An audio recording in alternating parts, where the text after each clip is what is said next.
할렐루야. 네, 한 주간 동안도 잘 지내셨지요? 이 폭염 중에도 하나님의 보호하심 속에 잘 이기시기를 축원합니다. 오늘 2층에서 예배 드리시는 분들, 또 3층에서 예배 드리시는 분들, 또 영상으로 예배 드리시는 분들 모두 다 사랑하고 축복합니다. 체렘, 오늘은 낯선 단어로 설교 제목을 삼았습니다. 체렘, 한번 따라해 보실래요? 체렘. 네, 히브리어를 여러분이 이제 쓰실 수 있게 됐습니다. 지난주부터 11조에 대하여 같이 말씀을 나누고 있습니다. 6번 정도 말씀을 나눌 예정인데 오늘 두 번째 시간입니다. 11조란 무엇입니까? 11조란 하나님이 나의 주인이시고 나의 공급자이시다라는 믿음으로 내 수입의 10%를 하나님께 드리는 것입니다. 행함이 없는 믿음은 죽은 믿음입니다. 하나님은 11조를 통해서 우리가 하나님을 참된 주인으로 믿고 있고 하나님을 참된 공급자로 믿고 의지하고 있음을 확인하십니다. 하나님이 주인 되신 것을 믿지 않으면, 공급자 되신 것을 믿지 않으면 11조를 하실 수가 없습니다. 둘째, 11조란 무엇입니까? 11조란 다른 헌금으로 대체할 수 없는 고유한 것입니다. 11조는 모든 헌금의 출발점입니다. 하나님을 믿는 모든 사람들은 예외 없이 반드시 온전한 11조를 드려야 합니다. 11조란 무엇입니까? 셋째, 11조란 하나님께서 특별한 목적을 위해 드리게 하신 헌금입니다. 11조는 전임사역자, 목사님들과 선교사님 등등 전임사역자들을 위한 생활비와 나그네, 고아, 과부들을 위한 어려운 이웃들을 돕기 위한 목적으로 하나님이 드리게 하신 헌금입니다. 그러니까 이 11조는 반드시 그 목적에 맞게 쓰여져야 합니다. 그럼 왜 11조를 드립니까? 첫 번째 11조는 하나님의 백성이 마땅히 지켜야 할, 하나님의 백성이면 마땅히 지켜야 할 하나님의 규례이기 때문입니다. 하나님의 규례는 중력의 법칙과 같습니다. 중력의 법칙은 반드시 모든 사람에게 적용됩니다. 높은 곳에서 물건을 내려놓으면 떨어집니다. 믿음이 아무리 좋아도 예외 없이 떨어집니다. 이건 믿음과 상관없이 모든 사람에게 하나님이 적용되도록 그렇게 만들어 놓으신 법칙입니다. 우리는 그 법칙에 따라 살아야 안전하게 살 수 있습니다. 11조는 하나님께서 만들어 놓으신 우리를 축복하는 확실한 규례, 축복의 규례입니다. 하나님의 풍성한 복을 받으려면 예외 없이 반드시 11조를 드려야 합니다. 왜냐? 그것이 법칙이기 때문입니다. 둘째, 왜 11조를 드려야 합니까? 오늘 함께 나눌 내용입니다. 11조는 하나님께서 거룩하게 구별하신 성물이기 때문입니다. 3장 8절 9절을 보십시오. 말라기 3장 8절 9절을 보십시오. 여러분 이 말씀이 이해가 되십니까? 8절입니다. 사람이 어찌 하나님의 것을 도둑질하겠느냐? 그러나 너희는 나의 것을 도둑질하고도 말하기를 우리가 어떻게 주의 것을 도둑질하였나이까 하는도다. 이는 곧 11조와 봉헌물이라. 너희 곧 온 나라가 나의 것을 도둑질하였으므로 너희가 저주를 받았느니라. 하나님께서 11조를 하나님의 것이라고 부르십니다. 또 온전하게 11조 드리지 않는 것을 도둑질한 것이라고 말씀하십니다. 또 온전하게 11조 드리지 않는 것 때문에 사람들이 저주를 받게 되었다고 말씀하십니다. 이 부분에서 저는 마음에 이런 질문을 품게 됩니다. 11조 드리지 않는 것이 저주를 받을 만큼 그렇게 큰 죄인가? 여러분 인생을 살면서 한 번이라도 11조 안 드린 것을 죄라고 생각해 보신 적이 있습니까? 저는 말라기서를 공부하기 전까지 단 한 번도 없습니다. 저는 단 한 번도 11조 드리지 않는 것을 죄라고 생각하지 않았습니다. 저만 그런 것이 아닙니다. 말라기 선지자가 활동했던 그 당시에 이스라엘 사람들도 같은 생각이었습니다. 또 지금 11조를 드리지 않는 것을 사람들이 죄라고 생각할까요? 11조 드리지 않는 것을 죄라고 생각하는 사람은 거의 없을 겁니다. 많은 분들이 11조는 개인의 자유로운 선택으로 드릴 수도 있고 드리지 않을 수도 있다, 이렇게 생각합니다. 그런데 중요한 건 하나님의 생각이고 하나님의 뜻입니다. 하나님은 11조에 대해 우리와 전혀 다른 생각을 갖고 계신 것 같습니다. 오늘 말씀이 그것을 증명하고 있습니다. 이건 우리가 11조에 대해서 아직 모르는 것이 너무나 많다는 사실을 증명하고 있습니다. 우리가 11조에 대해서 도대체 뭘 모르나요? 왜 11조를 드리지 않는 것이, 왜 11조를 드리지 않는 것이 저주를 받게 되는 일인가요? 11조 드리지 않으면 왜 저주를 받죠? 어떤 저주를 받는 거예요? 구체적으로. 오늘은 이해할 수 없는 부분에 대하여 함께 성경 전체를 통하여 말씀을 나누고자 합니다. 할렐루야! 할렐루야! 하나님께서 그럼 왜 11조를 드리라고 명령하셨을까요? 하나님께서 우리의 돈이 필요하신가요? 그건 당연히 아닙니다. 하나님은 돈이 필요하셔서 너희 11조 내놔, 이렇게 말씀하신 것이 아닙니다. 그럼 하나님이 원하시는 건 뭐죠? 11조를 통하여 우리의 믿음을 보기를 원하십니다. 어떤 믿음입니까? 내 소유가 전부 하나님의 것이라는 믿음입니다. 11조는 내 것을, 나의 것을 10% 하나님께 드리는 것이 아닙니다. 11조는 내가 가진 모든 것들이 하나님의 것이고, 그리고 하나님이 주신 것임을 고백하고 인정하는 것입니다. 그것 중에 하나님께서 10%를 믿음의 증거로 구별하여 우리에게 드리게 하셨습니다. 그것이 11조입니다. 우리는 거룩하게 구별해 놓았다라는 것이 무엇인지를 바로 알아야 합니다. 하나님이 거룩하게 구별해 놓으셨다는 것이 어떤 의미입니까? 예를 들어 보겠습니다. 어떤 사무실에 전화기 선이 5개가 들어와 있습니다. 4개는 전화기에 꽂혀져 있고 1개만 팩스 기계에 꽂혀져 있습니다. 4개의 전화기에 꽂혀져 있는 전화선은 서로 바꿔도 아무 상관없습니다. 그런데 팩스 기계에 연결되어 있는 전화선은 다릅니다. 반드시 팩스 기계에 꽂혀져 있어야 합니다. 이 전화선은 오직 팩스 기계만을 위해서 구별되어진 것입니다.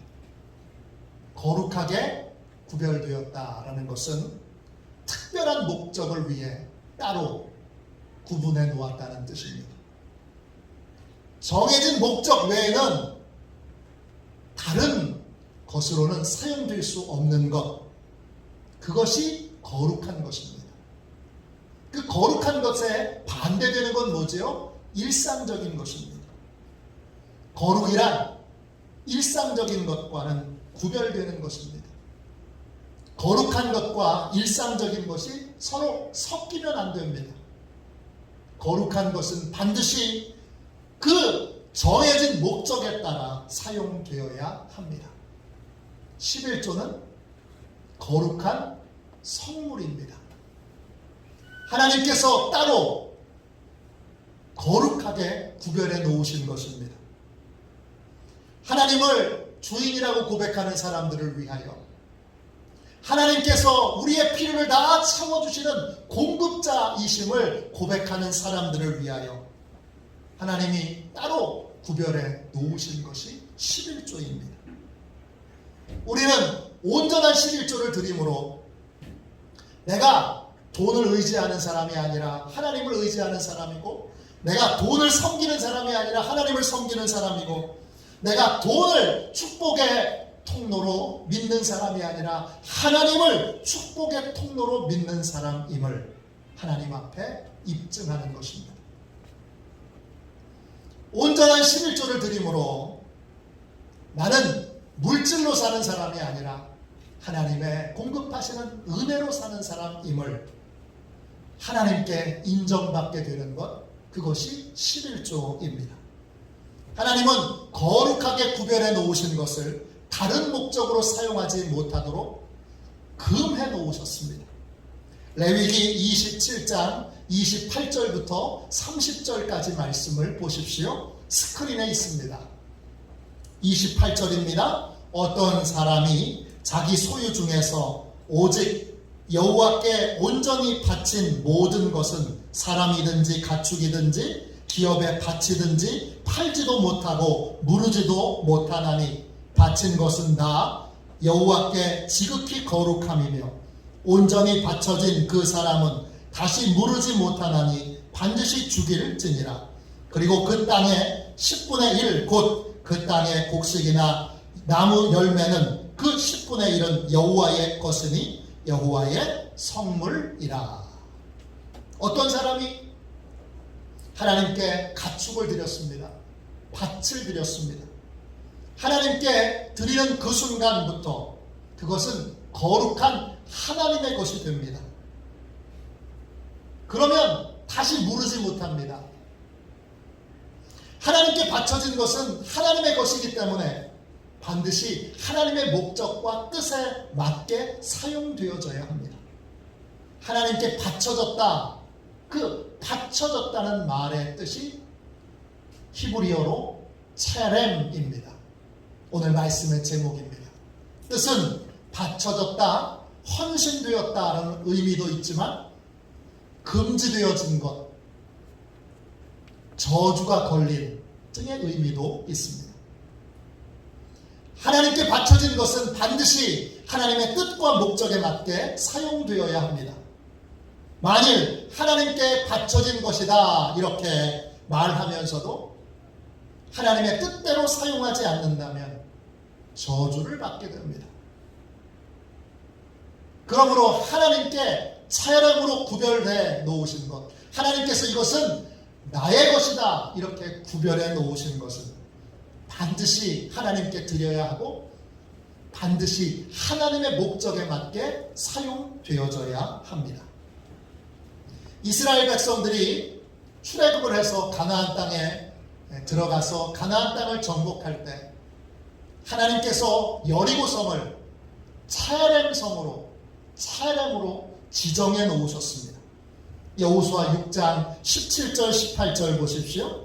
17절입니다. 이 성과 그 가운데 있는 모든 것은 여호와께 온전히 바치되가 체렘입니다. 기생 라합과 그 집에 동거하는 자는 모두 살려두라. 이는 우리가 보낸 사자들을 그가 숨겨 주었음이니라. 너희가 온전히 바치고 체렘입니다. 그 바친 것 중에서 체렘입니다. 어떤 것이든지 취하여 너희가 이스라엘 진영으로 바치는 것이 되게 하여 고통을 당하게 되지 아니하도록 오직 너희는 그 바친 물건에 그 바친 체렘입니다. 손대지 말라 그랬습니다. 하나님께서 여리고성을 정복하실 때 여리고성과 성에 있는 모든 것을 하나님께 온전히 바쳐진 것으로 그렇게 여기도록 명령하셨습니다. 이때 바쳐진다라는 말이 히브리어로 차렘입니다. 하나님께 바쳐진 것은 개인의 용도와 목적으로 개인이 취해서는 안 됩니다. 차렘으로 하나님이 정해놓으신 것은 반드시 하나님의 뜻대로 써야 합니다. 하나님은 여리고성에 있는 모든 것들을 진멸하라고 명령하셨습니다. 그러므로 이스라엘 백성들은 하나님의 뜻대로 여리고성에 있는 모든 것들을 진멸해야만 합니다. 여리고성이 얼마나 큰 성입니까? 큰 성에 얼마나 진귀한 것이 많습니까? 아무리 진귀한 보석도 가져오면 안 됩니다. 아무리 좋은 옷도, 좋은 말도, 좋은 무기도, 좋은 농기구도 가지고 오면 안 됩니다. 모두 하나님의 뜻대로 진멸되어야 합니다. 왜? 하나님이 여리고성을 차렘으로 정해 놓으셨기 때문입니다. 가나안 땅에서 정복한 모든 성을 하나님이 차렘으로 정해 놓으신 건 아닙니다. 오직 하나 여리고성만 차렘으로 정해 놓으셨습니다. 그러므로 차렘의 상황은 일반적인 상황과 다릅니다. 고대 전쟁에서 정복한 도시의 전리품들은 모두 군인들의 몫입니다. 정복한 군인들은 저마다 원하는 것을 그 정복한 성에서 다 차지할 수 있었습니다. 그게 일반적인 것입니다. 그런데 차렘으로 지정되어 있는 상황은 다릅니다. 그 어느 것도 손대면 안 됩니다. 손대면 그건 하나님께 바쳐진 게 아니라 자기 자신에게 바쳐진 것이 됩니다. 다른 말로 하나님의 것을 도둑질하는 것이 됩니다. 차렘으로 지정된 것을 하나님이 아닌 다른 것을 위해 사용한다면 거기에는 차렘 저주가 임하게 됩니다. 구체적으로 어떤 저주가 임하게 됩니까? 여리고성을 정복할 때 아간이라고 하는 사람이 하나님께 바쳐진 것을 몰래 자기 것으로 취합니다. 여호수아 7장 1절입니다. 스크린을 보십시오. 이스라엘 자손들이 온전히 바친 물건으로 차렘이죠. 말미암아 범죄하였으니 이는 유다 지파 세라의 증손 삽디의 손자 갈미의 아들 아간이 온전히 바친 물건을 가졌습니다. 차렘으로 하나님이 정해놓으신 물건을 가졌습니다. 여호와께서 이스라엘 자손들에게 진노하시니라 합니다. 하나님께 바쳐진 여리고성의 물건을 아간이 자기 자신에게 바쳤습니다. 하나님께 드려줘야 되는 걸 자기한테 드렸습니다. 하나님의 뜻대로 써야 될 걸 자기 마음대로 자기를 원해서 썼습니다. 하나님의 것을 도둑질한 것입니다. 그러자 하나님께서 이스라엘 자손 전체에게 진노하십니다. 그 진노로 그 다음에 어떤 일이 벌어집니까? 이스라엘 자손들이 여리고성하고는 상대도 안 되는 훨씬 작은 성 아이성을 공격하는데 패배합니다. 한 번 패배한 게 아닙니다. 아무도 예상하지 못했던 패배를 경험합니다. 여호수아는 이유를 알지 못해서 하나님 앞에 통곡하며 엎드려 우웁니다. 그러자 하나님이 왜 패배했는지를 여호수아에게 알려주십니다. 여호수아 7장 11절입니다. 이스라엘이 범죄하여 내가 그들에게 명령한 나의 언약을 어겼으며 또한 그들이 온전히 바친 물건을 가져가고 도둑질하며 속이고 그것을 그들의 물건 가운데에 두었느니라. 이스라엘 백성들이 그 쉬운 성 아이성의 공격을 실패했던 이유, 패배했던 이유가 무엇입니까? 체렘이 무너졌기 때문입니다. 하나님께 바쳐야 될 것을 사람에게 바쳤기 때문입니다. 하나님의 것을 사람이 도둑질했기 때문입니다. 하나님은 여호수아에게 패배의 이유를, 원인을 알려주시고 회복의 방법도 알려주십니다. 여러분, 여호수아 7장 13절입니다. 스크린을 보십시오. 너는 일어나서 백성을 거룩하게 하여 이르기를 너희는 내일을 위하여 스스로 거룩하게 하라. 이스라엘의 하나님 여호와의 말씀에 이스라엘아 너희 가운데에 온전히 바친 물건이 있나니 너희가 그 온전히 바친 물건을 너희 가운데에서 제하기까지는 네 원수들 앞에 능히 맞서지 못하리라. 차량으로 하나님이 구별해 놓으신 걸 너희 가운데 두었는데 그걸 재버리기 전까지는 네 원수들 앞에 능히 맞서지 못하리라.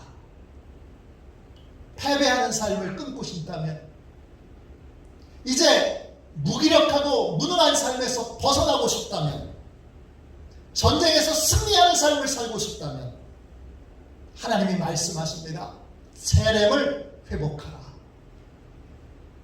하나님께 바쳐진 것을 온전히 하나님께만 돌리고 하나님의 것을 도둑질하지 않기로 그렇게 결단하고 체렘을 자기 소유로 두었던 것들을 하나님께 되돌려드려야 합니다. 하나님의 것을 하나님의 뜻대로 사용해야 합니다. 그렇게 되면 거룩함이 회복되고 모든 싸움에서 승리하는 승리의 은혜가 다시 이스라엘에게 임하게 되는 것입니다. 11조는 하나님께서 정하신 대표적인 체렘입니다. 11조는 온전히 하나님께 바쳐지도록 하나님이 정해 놓으신 것입니다. 정확하게 10%를 하나님께 온전히 바쳐야 합니다. 그걸 내 마음대로 사용할 때 나는 하나님의 것을 도둑질하는 것이 됩니다. 하나님께 바쳐진 것을 나에게 바친 것으로 그렇게 바꿔놓는 어리석음을 범하게 되는 것입니다. 하나님을 예배하는 목적으로 사용되어져야 될 것을 나를 예배하는 도구로 11조를 사용하게 될 때 이스라엘 백성들이 겪었던 패배와 고통과 또 무기력과 무능력을 우리도 동일하게 경험하게 되는 것입니다. 이것이 온전한 11조를 드리지 않은 사람이 겪게 되는 저주입니다. 우리는 여기서 중요한 사실 한 가지를 더 알아야 합니다. 체렘이 무너질 때 나 혼자만 고통을 받는 것이 아닙니다. 체렘이 무너지면 내가 속해 있는 가정이 고통을 받고, 체렘이 무너지면 내가 속해 있는 교회 공동체가 함께 고통을 받고 함께 무기력해지고 함께 무능력해지는 것입니다. 11조를 드리지 않는 것이 나 혼자 개인의 신앙의 문제가 아닙니다. 이 사실을 명확하게 아셔야 합니다. 11조를 드리지 않을 때 우리는 아간처럼 가정과 교회를 무너뜨리고 무기력하게 만드는 존재가 됩니다. 나를 향한 승리의 은혜가 막히게 됩니다. 체렘이 무너지면 하늘문이 닫히고 그리고 고통 속에서 무기력과 또 무능력한 삶을 반복해서 살게 됩니다. 교회를 보십시오. 성도들 대부분이 온전한 11조를 드리는 교회는 그 교회 위에 늘 하늘문이 열려 있습니다. 예배 가운데 강한 하나님의 임재가 있고 기적과 치유와 초자연적인 기적이 그 교회에 임하게 됩니다. 성도들의 직장과 사업체는 번창하고 성도들은 쉽게 취업하고 성도들의 삶 전체가 형통한 삶을 살게 됩니다. 왜? 하늘 문이 열려 있기 때문입니다. 반대로 온전한 11조를 가르치지 않고 11조가 뭔지도 모르고 왜 11조를 드려야 하는지도 모르고 성도들끼리 서로 11조 드릴 것을 권면하지 않는 11조를 가르치지 않는 교회는 하늘문이 닫혀있는 모습을 보게 됩니다. 성도가 집을 팔려고 집을 내놔도 몇 년이 돼도 집이 안 팔립니다. 성도들이 직장을 구하려고 노력을 해도 쉽게 직장을 구하지 못합니다. 사업체를 경영하시는 분들은 늘 어려움을 겪게 됩니다. 예배 중에 하나님의 초자연적인 임재나 능력을 체험할 수 없습니다. 왜 그렇습니까? 하늘문이 닫혀졌기 때문입니다. 11조는 체렘입니다. 성도들이 온전한 11조를 드리는 것은 개인적인 신앙의 문제가 아닙니다. 11조는 우리 교회가 권능으로 충만한 교회가 될 거냐 되지 않을 거냐, 우리 교회가 성령 충만한 교회가 될 거냐 되지 않을 거냐, 이것을 결정하는 핵심 중의 핵심입니다. 그러므로 온전한 11조를 드리도록 바르게 가르쳐야 합니다. 그리고 성도들은 서로 온전한 11조를 드리도록 사랑으로 권면하고 서로 기도해 주어야 합니다. 그렇게 함으로 하나님께 바쳐진 것을 자기에게 바치는 사람이 없도록 그렇게 교회가 건강하게 세워져 가야 합니다. 이것이 승리의 길이고 이것이 형통의 길입니다. 여호수아 22장 20절 보십시오. 세라의 아들 아간이 온전히 바친 물건에 대하여 범죄함으로 이스라엘 온 회중에 진노가 임하지 아니하였느냐. 그의 죄악으로 멸망한 자가 그 한 사람만이 아니었느니라 하니라. 온전한 11조를 드리지 않는 것은 나 혼자만의 문제가 아닙니다. 온전한 11조를 드리지 않을 때 나로 인해 내 가정의 식구들이 고통을 받고 내 교회 성도들이 고통을 받게 됩니다. 그러므로 교회 공동체는 바르게 11조를 가르쳐야 되고 서로 확인하고 점검하고 11조를 온전히 드리도록 서로 권면해야 합니다. 그것이 형통과 승리를 경험하는 비결입니다. 제가 첫 목회지 말씀을 지난주에 드렸습니다. 제가 부임하기 위해 맨 처음 방주교회를 방문해서 설교하는데 꼭 설교가 어떤 것 같으냐 하면 벽에다가 말씀을 전하는 것 같아요. 아무런 반응이 없어요. 깜짝 놀랐습니다. 전도사부터 꽤 많은 설교를 해봤는데 그런 경험은 단 한 번도 없었습니다. 그래서 단독 목회가 담임 목회를 하는 것이 이렇게 어려운 일이구나 부임 설교를 할 때 느꼈습니다. 시간이 지나서 온 교회 성도들이 11조를 하게 됐습니다. 11조 안 하는 성도분이 한 분도 없었습니다. 그리고 나서 어느 날 예배를 드리는 모습을 보니까 말씀을 전하면 그 말씀이 쑥쑥 들어가는 것이 느껴집니다. 어느 순간 하늘문이 열려서 예배가 살아나고, 그리고는 제가 목회하던 그 방주교회에서 충주 시내까지는 30분 이상 거리가 되는데 충주에서부터 교인들이 옵니다. 젊은 교인들이 오는 교회가 됐습니다. 애들을 데리고 그 먼 거리를 차를 몰고 예배를 드리러 옵니다. 이해할 수 없는 일들이 곳곳에서 일어납니다. 하늘문이 열린 것입니다. 아주 오래전의 일입니다. 어느 목사님께서 강원도 산골로 부흥회를 가졌습니다. 그곳은 호텔도 여관도 없는 곳입니다. 그래서 부흥회를 인도하시는 목사님은 어느 성도님 댁에 묵게 됐습니다. 그 마을에서 제일 잘 사는 집입니다. 그 집에는 류머티즘, 관절염으로 걷지 못하고 계신 할머니가 계셨습니다. 할머니는 목사님이 부흥회를 인도하시고 집으로 오시면 꼭 목사님을 부르십니다. 자신은 걷지 못해서 교회 못 가서 은혜를 못 받았으니까 간단하게라도 오늘 전한 말씀을 자신한테 전해달라고 간곡하게 이 목사님께 부탁합니다. 할머니가 은혜를 너무 사모했기 때문에 목사님은 할머니 앞에서 그날 설교했던 걸 반복해서 또 전합니다. 그러다가 11조 이야기가 나왔습니다.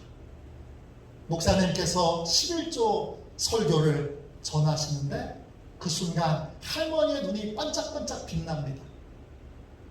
할머니가 목사님에게 이렇게 말씀하십니다.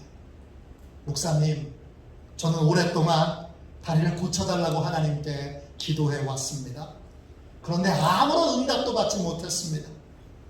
그런데 오늘 왜 기도가 응답받지 못했는지 이유를 알게 됐습니다. 목사님, 부끄럽지만 제가 몇 년 동안 11조를 안 드렸어요. 그래서 하늘문이 닫혀졌던 거예요. 제가 그걸 지금 깨달았어요. 목사님은 할머니의 손을 꼭 잡고 이렇게 말씀드렸습니다. 할머니, 이제부터 11조 생활을 다시 하시면 되겠네요. 그러자 할머니께서 이렇게 대답하셨습니다. 목사님, 사람의 돈 떼어먹어도 갚아야 하는데 하나님의 돈 떼어먹고 이제부터 11조 드리면 되나요? 그러면 안 되지. 그동안 떼어먹은 11조 함께 드려야겠어요. 그리고 할머니는 누워서 중얼중얼 대면서 그동안 드리지 않은 11조가 얼마나 되는가를 계산합니다. 그 다음날 아들에게 은행에 가서 돈을 찾아오게 합니다. 그리고 저녁 집회 때 아들을 통해 11조가 올라옵니다. 그날 할머니가 드린 11조는 600만 원입니다. 당시 시골집 한 채 값입니다. 집 한 채 값을 11조로 드린 것입니다. 몇 년이 지났습니다. 목사님께서 할머니의 소식을 듣게 됐습니다. 그 할머니 어떻게 됐을까 늘 궁금했는데 어떻게 됐을까요? 할머니는 류머티즘에서 고침을 받고 다시 걸어 다닐 수 있게 됐습니다. 걸어서 교회에 와서 함께 예배를 드릴 수 있게 됐습니다. 하늘문이 열리고 치유의 은혜가 임하게 된 것입니다. 한신교회를 담임하셨던 고 이중표 목사님이 간증하신 내용입니다. 어느 날 권사님 한 분이 목사님을 찾아오셨습니다. 권사님은 가방에서 신문지가 둘둘 말린 돈을 꺼냅니다. 목사님, 제 남편 퇴직금에 대한 11조예요. 총 3,100만 원입니다. 이준표 목사님은 권사님을 바라보며 이렇게 물었습니다. 권사님, 무슨 일이 있으셨어요? 권사님은 최근에 있었던 일을 목사님께 이렇게 고백합니다. 가정에 어려운 문제가 있어서 몇 달 동안 기도했습니다. 그런데 아무리 기도해도 응답이 없었습니다. 그래서 하나님께 무슨 잘못을 했는지 물었습니다. 그랬더니 하나님께서 퇴직금 11조 드리지 않은 것을 기억나게 해주셨어요. 그래서 은행 가서 11조를 찾아서 드리려고 하는데 하나님께서 몇 달 지났으니 이자도 있다 이렇게 말씀하셨어요. 그래서 이자까지 계산해서 3,100만 원 11조로 가지고 왔습니다. 11조는 체렘입니다. 반드시 하나님께 바쳐지도록 정해진 것입니다. 11조를 온전히 드리지 않으면 하늘문이 닫히고 우리는 패배와 무능력과 무기력에 빠지게 됩니다. 만일 내 삶에 무능력과 무기력이 반복해서 계속 일어나고 있다면 제일 먼저 11조부터 점검해 보십시오. 내가 11조를 하나님이 아닌 나 자신에게 돌리지 않았는지 이것부터 점검해 보십시오. 온전한 11조를 드리면 하늘문이 열리고 하나님의 능력이 임하고 형통과 승리의 삶을 살 수 있게 됩니다. 할렐루야. 이용규 선교사님이 몽골에 계실 때 있었던 일입니다. 몽골은 겨울 땔감으로 소똥을 씁니다. 몽골 사람들은 여름 내내 소똥을 말립니다. 그리고 겨울에 아궁이나 난로에 소똥 하나를 탁 넣으면 밤새 은은히 타면서 방을 따뜻하게 덮여줍니다. 그래서 몽골에서는 겨울을 나기 위해 소똥이 필수품입니다. 교회에 나온 지 얼마 안 된 초신자가 선교사님을 찾아와서 이렇게 물었습니다. 선교사님, 11조는 돈으로만 하는 건가요? 선교사님이 이렇게 대답했습니다. 아닙니다. 11조는 소 10마리가 나면 1마리가 11조고 양 20마리가 나면 2마리가 11조입니다. 선교사님의 말을 듣고 이 초신자가 알았습니다. 그리고 집으로 돌아갔습니다. 다음 주 교회 강단에 소똥 냄새가 가득했습니다. 강대상에 소똥 한 가마니가 올려져 있는 겁니다. 그 성도님이 소똥을 11조로 드린 것입니다. 냄새가 진동했지만 선교사님은 소똥 11조를 위해서도 축복 기도를 해줬습니다. 다음 날부터 마을에 이상한 일이 벌어졌습니다. 마을에 있는 모든 소들이 이 초신자의 집에 와서 그 마당에 똥을 싸고 갑니다. 다른 집 소들도 이상하게 똥은 그 초신자 집 마당에 와서 쌉니다. 놀라운 하나님의 축복입니다. 11조는 하나님께서 하나님께만 드리도록 거룩하게 구별해 놓으신 제렘입니다. 우리는 하나님께 드려야 될 걸 나 자신에게 드리지 않도록 주의해야 합니다. 그러면 하늘문이 닫힙니다. 그러면 패배와 무기력과 무능력에 빠지게 됩니다. 온전한 11조 드리지 않는 것은 개인의 문제가 아닙니다. 성도들이 11조를 어떻게 드리는가, 이걸 서로 살피지 않는 교회는 하나님의 큰 역사를 경험할 수 없습니다. 온전한 11조를 드리지 않을 때 가정과 교회 공동체가 무기력해지고 무능력에 빠지게 되기 때문입니다. 하늘문이 닫히기에 교회는 온전한 11조를 가르쳐야 하고 서로 온전한 11조를 드리도록 또 온전한 11조를 사용하도록 서로 권면하며 기도해 주어야 합니다. 온전한 11조를 드릴 때 하늘문이 열리고 승리케 하시는 하나님의 권능이 임하여 하나님이 책임져 주시는 삶, 하나님이 동행하시는 삶, 하나님이 승리하게 하시는 삶을 살 수 있게 됩니다. 11조를 드리지 않으면 말씀의 은혜도 임하지 않습니다. 여러분, 온전한 11조를 통하여 이런 은혜와 복을 마음껏 누리는 저와 여러분이 되시기를 주님의 이름으로 축원합니다. 축원합니다. 이 시간 우리 함께 우리 교회가 온전한 11조 공동체가 될 수 있도록 우리 하나님 앞에 찬양하고 기도하도록 하겠습니다. 우리 204장 1절만 2번 찬양하겠습니다.